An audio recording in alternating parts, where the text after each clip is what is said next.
Everyone, something a little bit different. I've done these bats before, and what we have here is a 1300 Predator 3. This was the top of the line. This is actually a model that's being retired. It's only come up for one season. Really love this shape.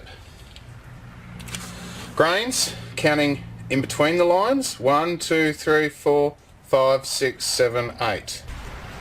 This one here is also something that I've reviewed and owned both of these, and sold both of them on. Not these particular bats, but these models. Player's Edition, Kaboom. Looks like the last season we'll see this. Not laughing, but laughing because that model's been around forever. This one has a slightly shorter blade, which you can see there. Slightly shorter. And it basically pushes the regulations to their limits as far as what can be applied. So it's near, this particular one is slightly under, but as close as possible to the regs. This one has a 2.9 weight written on it. The other one has a 2.9 weight written on it, so let's just weigh both of those. 9.7. 210. Now, this is what's going to be interesting. In my hands, this bat feels like a low 2.8. That's how well balanced the Predator was, because they're no longer going to be making these. This was their mid-low sweet spot, but it always confused me a little bit because it had so much wood up in the mid-high region, but it does sort of bring that down, and it's got the little bit of toe almost going right into the base of the blade. You can see there the grains slant out slightly on the right-hander's outside edge. It's a stunning bat. Always liked this shape. This particular one here feels like a slightly thicker bottom hand, which is maybe more oval than semi-oval, and the top is slightly oval. This one here feels in my hands, it feels its weight, to be honest with you. It feels 297, and that's even though it's got the shorter handle, short blade concept, but because it's got so much mass lower in the blade, you can see that there. So the mass is much lower. It actually, further away from the hands, makes it feel heavier. So you can pretty much test your pickup with your balancing point. So where it's going to balance. So right here, if I'm balancing this on my finger, yeah, it looks like it's going to balance just about on the A of Gray-Nicolls, which is, well, I haven't got a tape measure. But let's say that's on the A.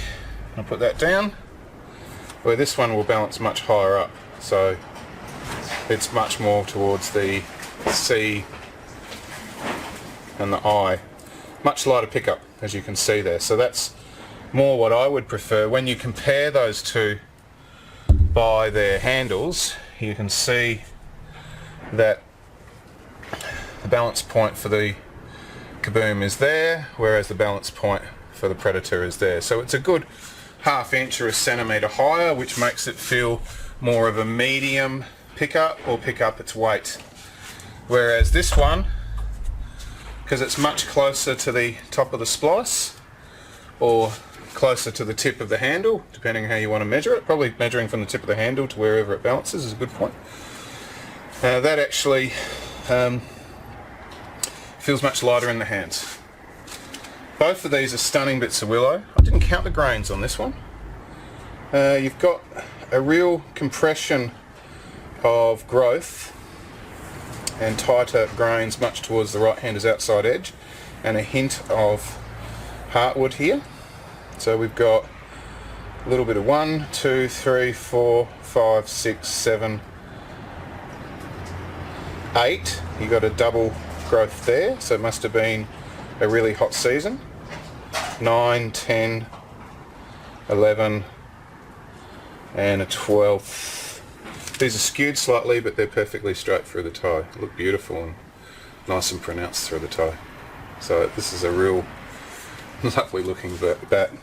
And look, the price difference when these were retail was $8.90 versus I think it was $6.90, so there was a big difference. Let's tap these both up and hear what they sound like. So I'll start with the Kaboom.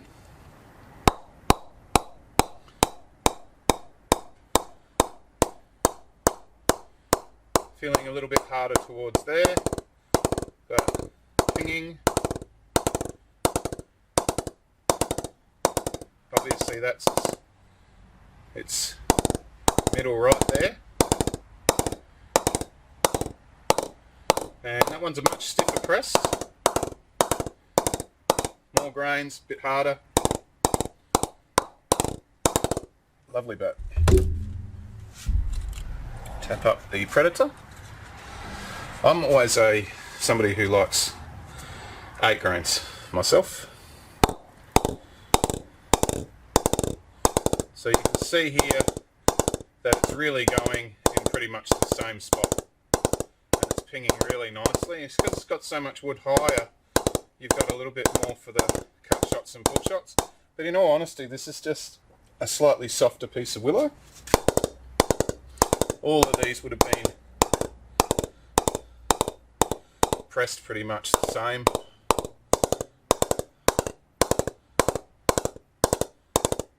So grading on these bits of wood would have been done after pressing. They would have probably all been run through the hydraulic press. Love them both. They're just awesome. For me, the bat I would take out would be that one, because I'm not so much a hitter. In fact, I'm more a blocker. And this one's really your front foot bully. He's just going to blast everything. No sandpaper jokes. So yeah, I'll be prepping those two. I won't do a post knock on those. I just thought I'd show you those. I'm not going to do any pictures on them. But I guess it's a little farewell to 2 stunning models. The Predator 3, the Australian one, and the Warner Kaboom, which I didn't like the stickers, but I did like just how nice that is. But in all fairness, the Predator 3 was very much like the Handmade Elite, which had been going for a few seasons. Don't know what they're going to do next season. Possibly the Kronos will take over this one. So before I finish, I better tap these up so you see that even though there's a lot of money that you would invest into models like this, they are bloody fine cricket bats. So 4-piece on the Kaboom. Ooh.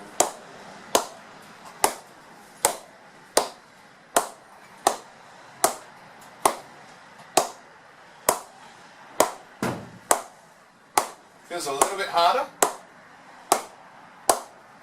as I said when I tapped it up, but it's pretty much hitting everywhere. I'm prepping this one, so I'm going to bounce the jukes on it. I have actually changed the microphone position, so see how things sound. A bit of rain today, so a lot of noise. Alright, this one feels stiff, and it's going to get an oil or two, and it's going to absolutely fly once it opens up. But the hitting area is everywhere. Predator 1300, I do expect this one to feel very nice. So instantly it sounds deeper. A lot softer. That's just the willow.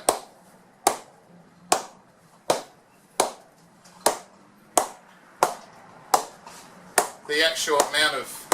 I'm not really doing that well with this round face, aren't I? I'm going all over the bloody place. There we go. The pressing would probably be identical on them. It's just the other blade feels stiff at the moment.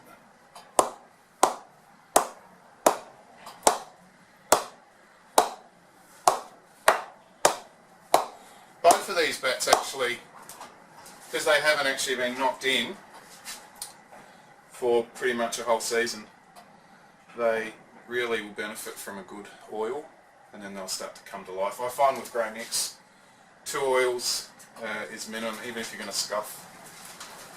Alright, so that's it. May or may not see a post knock on both of these. We'll see how I go.